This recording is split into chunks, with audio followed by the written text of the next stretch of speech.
किस्से कहानियाँ।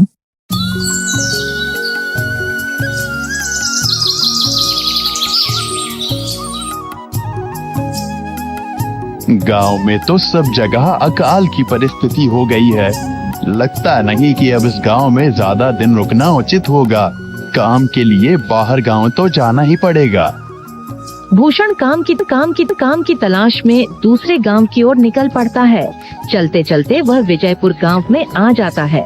वहां उसका रहने का कोई ठिकाना नहीं था और उसके पास कोई काम भी नहीं था। चलते चलते वह एक अमीर किसान जगत सेठ के पास आ पहुंचता है। सेठ जी, मैं भूषण दूसरे गांव से आया हूँ। हमारे गांव में अकाल की परिस्थिति हो गई है। लोगों के खेत सूखे पड़े हैं। गांव में बूंद बूंद पानी के लिए लोग तरस रहे हैं। अगर मुझे आपके पास कुछ काम मिल जाएगा तो बहुत कृपा होगी बड़े भाई। अरे रे, लगता है तुम्हारी हालत बहुत खस्ता हो गई है। ठीक है, वैसे मेरे पास एक काम तो है, पर लगता नहीं कि तुम वो कर पाओगे। सेठ जी, आप चिंता ना करें। मुझे आप कोई भी काम दे सकते हैं। मैं वो काम पूरी मेहनत और ईमानदारी से करूंगा। अच्छा ठीक है भूषण, तो कान खोल कर सुन लो। मेरे पास 50 गायें और 50 भैंसे हैं। तुम्हें हर रोज उन जानवरों का गोबर निकालना होगा और रोज सुबह शाम उन्हें चारा पानी देना होगा। महीने के आखिर में तुम्हें इस काम के लिए 200 रुपए मिलेंगे। और हाँ, 2 वक्त का खाना भी हमारी तरफ से मुफ्त दिया जाएगा।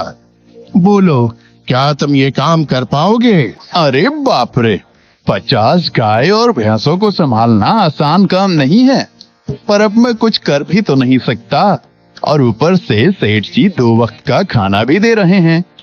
ठीक है सेठ जी, मैं ये काम कर लूंगा, पर एक विनती है।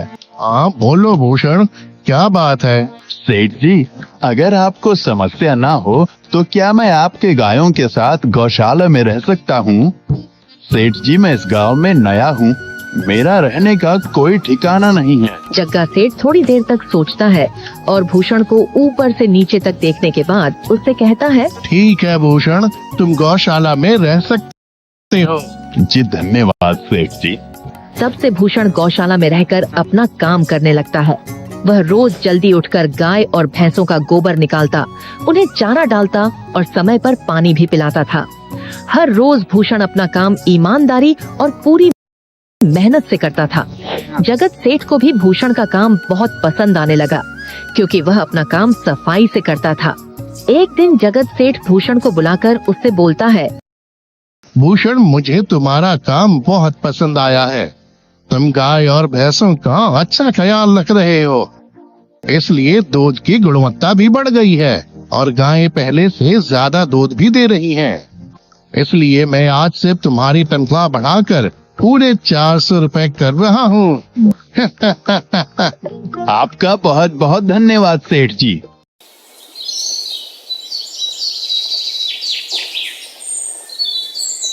कुछ दिन ऐसे ही बीतने लगते हैं।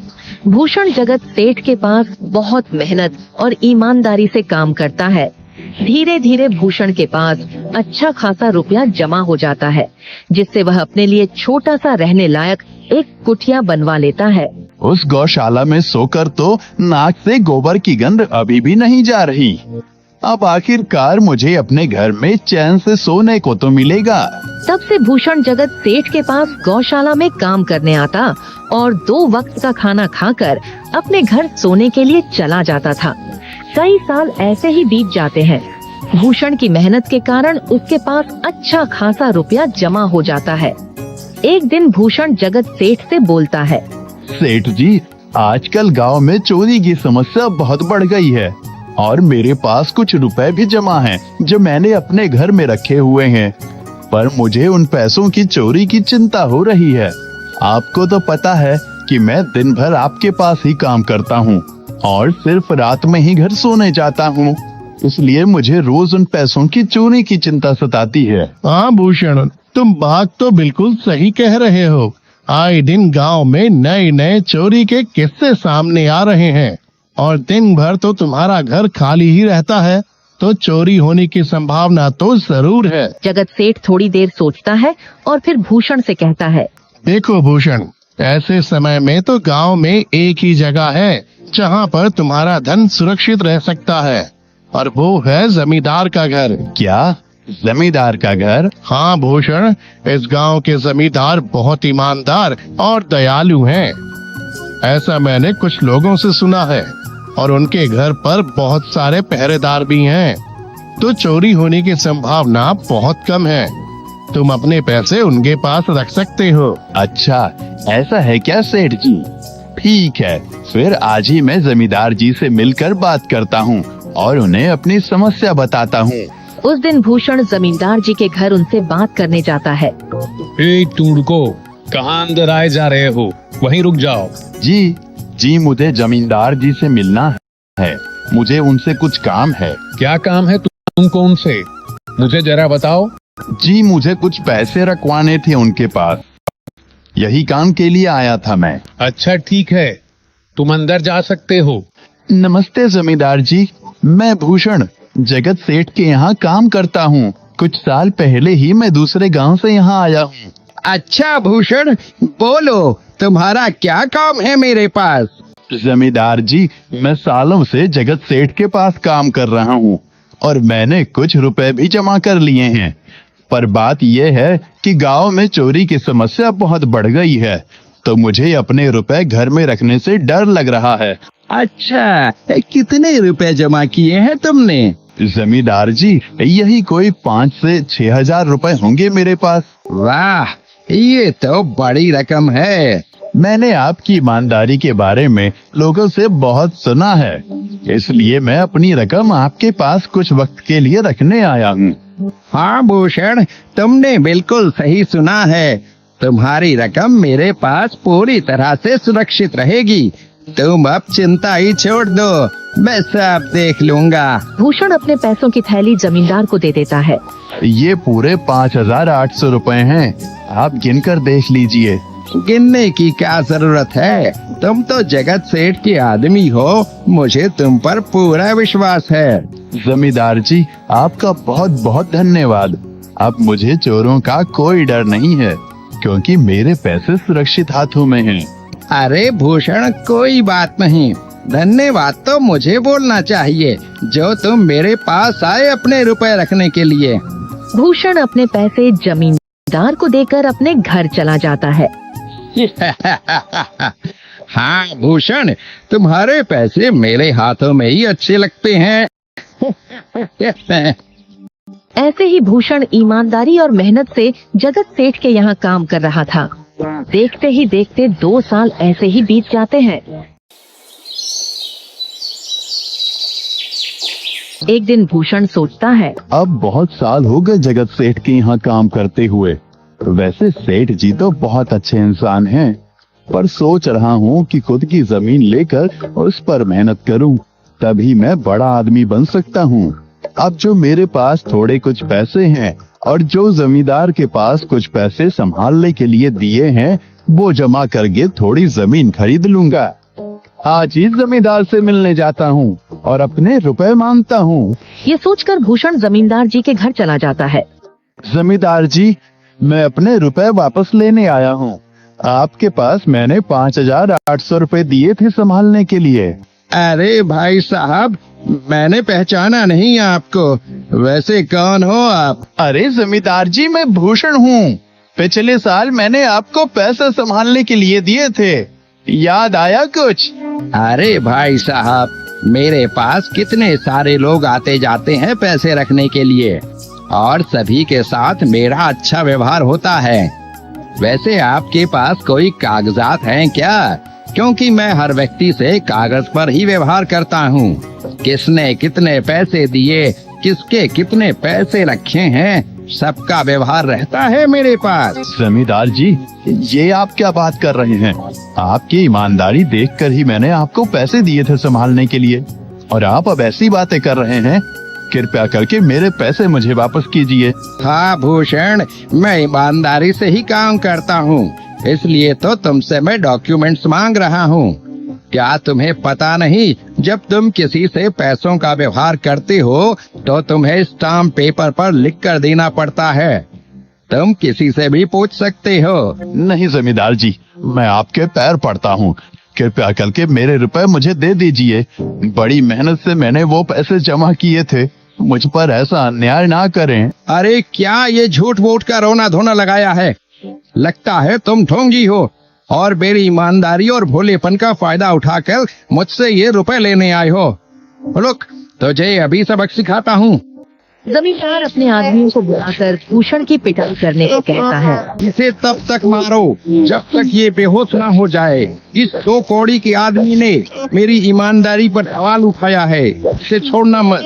जमींदार के आदमी भूषण को डंडे से खूब मारते हैं। फिर भूषण दुखी होकर अपने घर चला जाता है। भूषण के शरीर पर घाव के निशान स्पष्ट दिखाई दे रहे थे। 2 दिन से भूषण घाव के दर्द के कारण जगत सेठ के घर काम के लिए नहीं जा पाता है। इसलिए अगले दिन जगत सेठ भूषण के पास आ जाते हैं।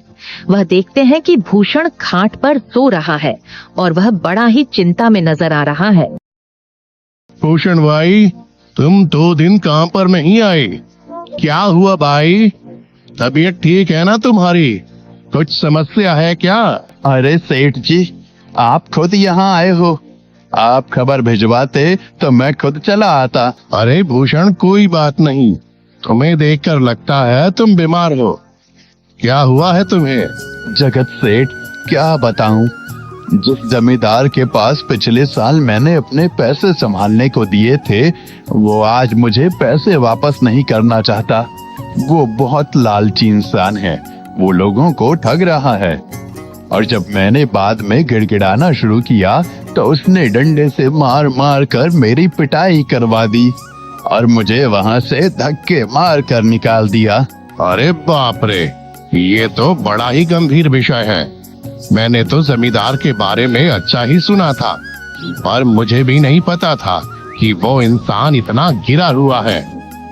तभी मैं सोचूं, हर साल उसकी संपत्ति इतनी ज्यादा कैसे बढ़ रही है। मुझे माफ कर दो भूषण, मैंने ही तुम्हें जमींदार के पास जाने को बोला था। गलती तो मेरी भी है। नहीं जगत सेठ, आप तो मेरा अच्छा ही सोच रहे थे, ये तो उस जमींदार का लालच है। अब लगता नहीं मेरे पैसे उस जमींदार से वापस मिलेंगे भी। भूषण, मेरे पास एक तरकीब है जिससे मैं तुम्हारे पैसे तुम्हें वापस दिला सकता हूँ। जगत सेठ भूषण के कान में सारी तरकीब बताता है। ठीक है सेठ जी, हे ऊपर वाले, ये तरकीब कामयाब होने दीजिए। अगले दिन जगत सेठ बहुत सारे पैसों को एक सूटकेस में भरकर खुद जमींदार के घर जाता है। अरे जगत सेठ, आज आप खुद यहाँ? बोलो भाई, इस गरीब के घर कैसे आना हुआ? हमारा तो ये सौभाग्य है कि आप जैसे धनी आदमी के चरण हमारे घर में लगे हैं। नमस्ते जमींदार जी। अरे जमींदार जी, आप तो मुझे अब लज्जित कर रहे हैं। वैसे मैं कुछ महीनों के लिए दूसरे राज्य में व्यापार करने जा रहा हूँ। मैं ये लगभग 50,000 रुपए लाया हूँ। मुझे डर है कि कहीं ये चोरी ना हो जाएं। क्या आप मेरे सारे पैसे अपने पास संभाल कर रख सकते हैं? आपके सिवाय इस गांव में और किसी पर भरोसा नहीं कर सकता। अरे जगत सेठ, ये भी कोई पूछने की बात है? मेरे पास आपके पैसे बिल्कुल सुरक्षित रहेंगे। आप निश्चित होकर व्यापार करने जा सकते हैं। इस बार तो बड़ी मछली हाथ लगी है, बार बार ऐसा मौका नहीं मिलता। भारी माल हाथ में लगने वाला है। तभी वहाँ पर भूषण आ जाता है।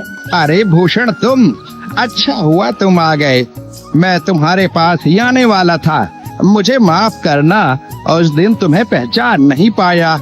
इतने सारे लोग मेरे पास आते हैं तो जरा परेशानी होती है, पर मैं अपनी बातों का बड़ा पक्का हूँ। हाँ रुको, मैं तुम्हारे सारे पैसे अभी देता हूँ। जमींदार भूषण के सारे पैसे उसे लौटा देता है। माफ करना भूषण, मेरे आदमियों ने तुम्हारे साथ उस दिन बदतमीजी की।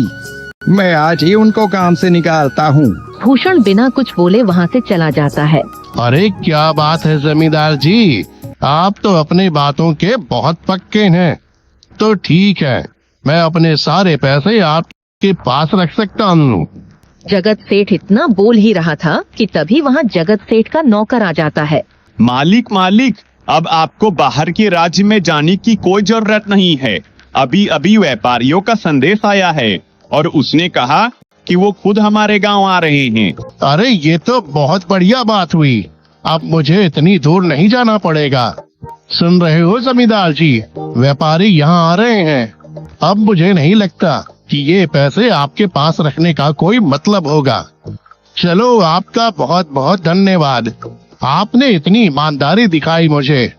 हाँ, पर अगली बार जरूर आपके पास ही आऊंगा। ऐसा बोलकर जगत सेठ और उसका नौकर वहाँ से अपने पैसे लेकर चले जाते हैं।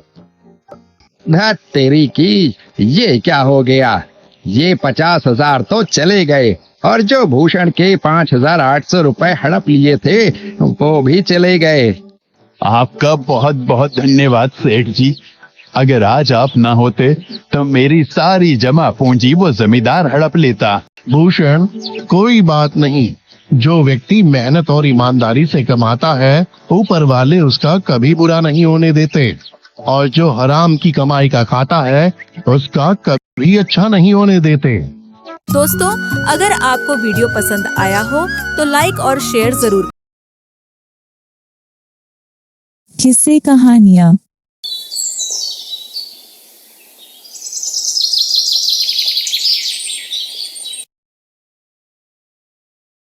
एक छोटे से गांव में सुंदर नाम का आदमी अपनी पत्नी कविता और 10 साल के छोटे बेटे सौरभ के साथ रहता था।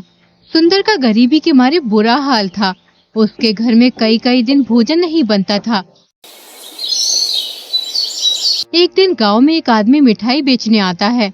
बड़ी दूर से आए हैं, प्यार का तोहफा लाए हैं, अपना लो या ठुकरा दो भैया, हम तो मिठाई लाए हैं। खाओगे एक बार तो मांगोगे बार बार, मिठास भरी है इसमें, सबको भाएगी ये मेरे यार। देखते ही देखते मिठाई खरीदने वालों की भीड़ लग जाती है। कविता और उसका बेटा सौरभ अपने घर के दरवाजे के बाहर बैठे हुए होते हैं। मिठाई वाले को देखकर सौरभ अपनी माँ से कहता है, माँ देखो ना, सब मिठाई खरीद रहे हैं, मुझे भी मिठाई दिलवाओ। बेटा, मेरे पास पैसे नहीं है, जब ये अगले हफ्ते मिठाई बेचने आएगा तब मैं तुझे मिठाई दिलवाऊंगी। नहीं, मुझे अभी मिठाई चाहिए। आप मुझे हर बार यही कह के बहका देती हो कि अगली बार दिलवाऊंगी। सौरभ अपनी माँ से मिठाई लेने के लिए जिद करने लगता है। कविता गुस्से में आकर सौरभ के 2 थप्पड़ मारकर अंदर ले जाती है। रोना बंद कर, जब एक बार कह दिया मेरे पास पैसे नहीं है तो फिर मैं तुझे मिठाई कहाँ से दिलवाऊं?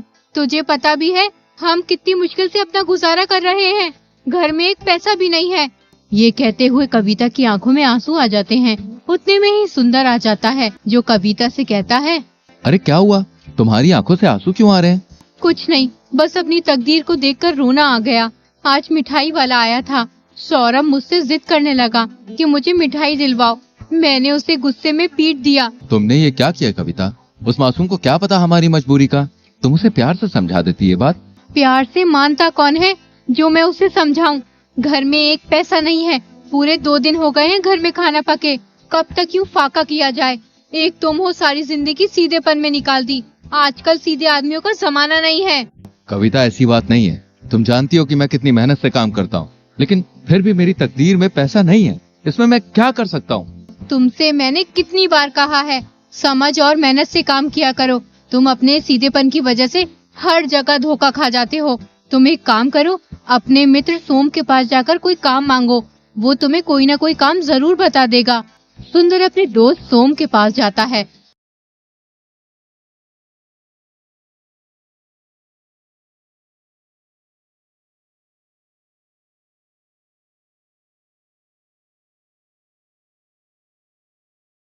और उससे कहता है, सोम, मैं इस वक्त बहुत परेशानी से गुजर रहा हूँ। गरीबी से हाल बेहाल हो रहा है। घर में खाने के लिए अनाज का एक दाना भी नहीं है।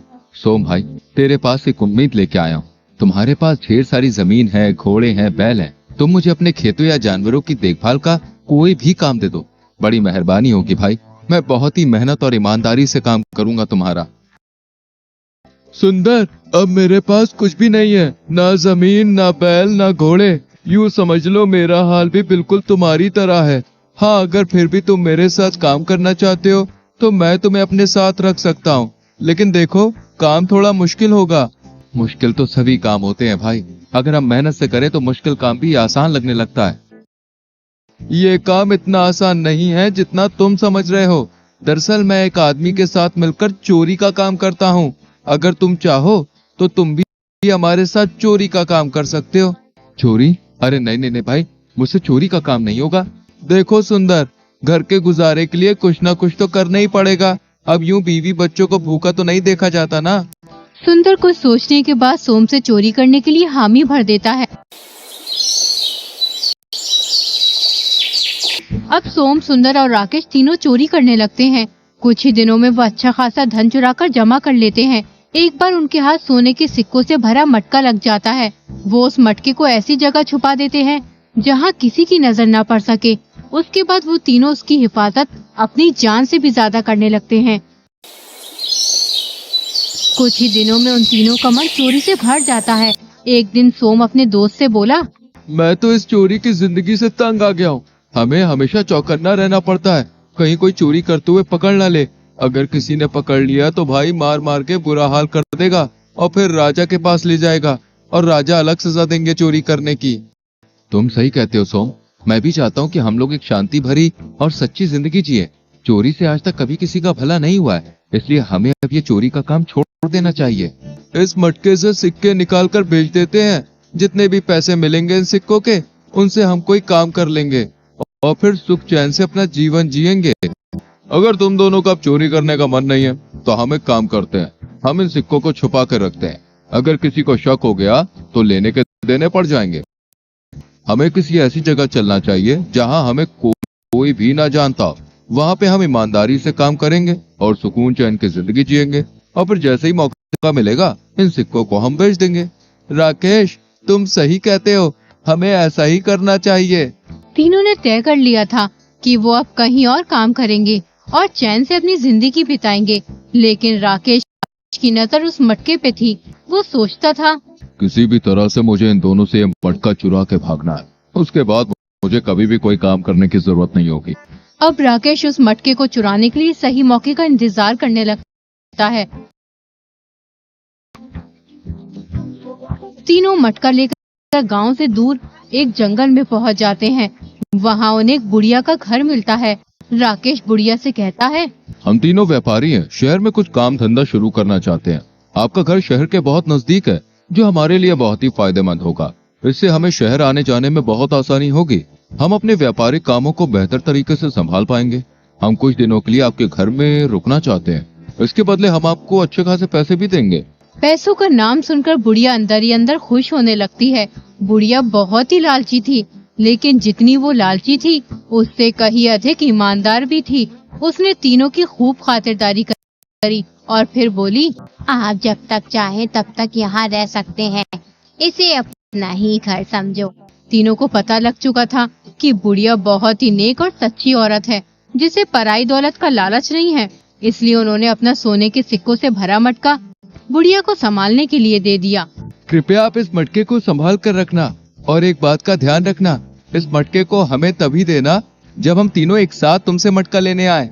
ठीक है, मैं इस मटके को बहुत ही संभाल कर रखूंगी, लेकिन इस मटके के अंदर क्या है ये तो बताओ मुझे। इस मटके के अंदर हम तीनों की जिंदगी भर की कमाई है, इसलिए तुम्हें संभालने के लिए दे रहे हैं। बुढ़िया उस मटके को एक खुफिया जगह पर छुपा देती है, जिससे किसी को पता न चले। अगले दिन तीनों काम करने की तलाश के लिए निकल जाते हैं। पूरा दिन हो जाता है, लेकिन उन्हें कहीं भी काम नहीं मिलता, इसलिए वो बहुत थक जाते हैं। फिर वो बुढ़िया के घर से थोड़ी दूर एक पेड़ के नीचे बैठे होते हैं। भाइयों, पूरा दिन हो गया लेकिन कहीं भी काम नहीं मिला।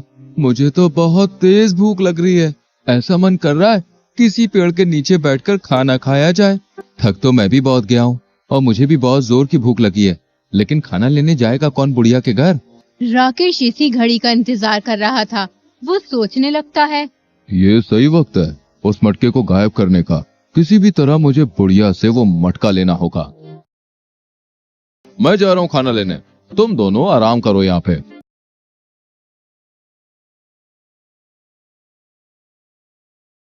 राकेश बुढ़िया के घर पहुंचकर बोला, माँ, मुझे मेरे दोस्तों ने मटका लेने भेजा है।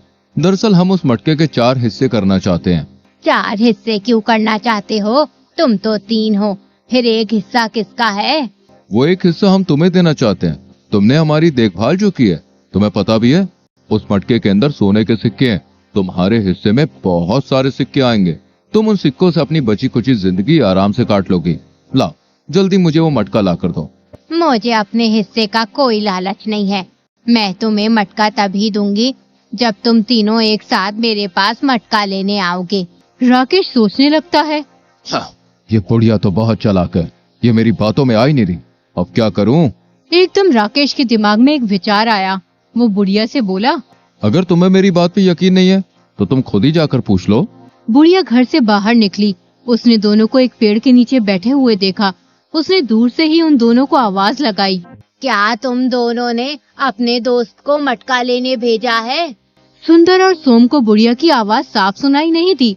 उसने सोचा बुढ़िया खाने के लिए पूछ रही है, इसलिए उन्होंने बुढ़िया से कहा, हाँ, उसे दे दीजिए। बुढ़िया ने सोचा ये आदमी सही कह रहा है।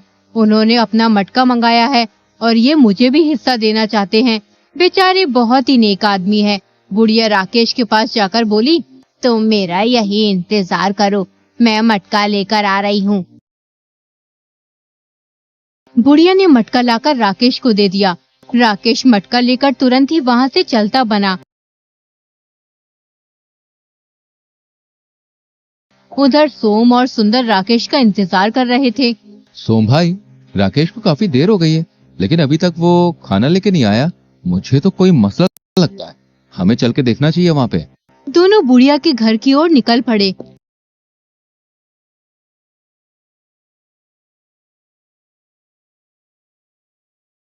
घर पहुंचकर वो बुढ़िया से बोले, हमने अपना दोस्त राकेश खाना लेने भेजा था, लेकिन वो हमारे पास नहीं आया। वो कहाँ है? तुमने उसे खाना लेने भेजा था या सोने के सिक्कों से भरा मटका? अरे, हमने उसे खाना लेने भेजा था। उन दोनों की बात सुनकर बुढ़िया घबरा जाती है। उसने मुझसे कहा था तुमने उसे मटका लेने भेजा है। मैंने तुमसे भी पूछा था, तुमने मुझसे कहा हाँ दे दीजिए, इसलिए मैंने उसे मटका दे दिया। बुढ़िया की ये बात सुनकर उन्हें एक झटका सा लगा। वो तुरंत समझ गए कि उनके दोस्त राकेश ने उन्हें धोखा दे दिया है।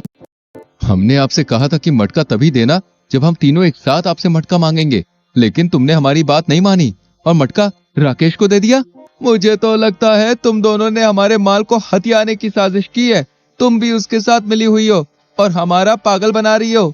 दोनों की बात सुनकर बुढ़िया बहुत दुखी हुई और बोली, मैंने कभी जीवन में किसी के साथ धोखा नहीं किया। तुम फालतू में मुझ पर शक कर रहे हो। तुम झूठ बोल रही हो। तुम्हें हमारे साथ राजा के पास चलना होगा।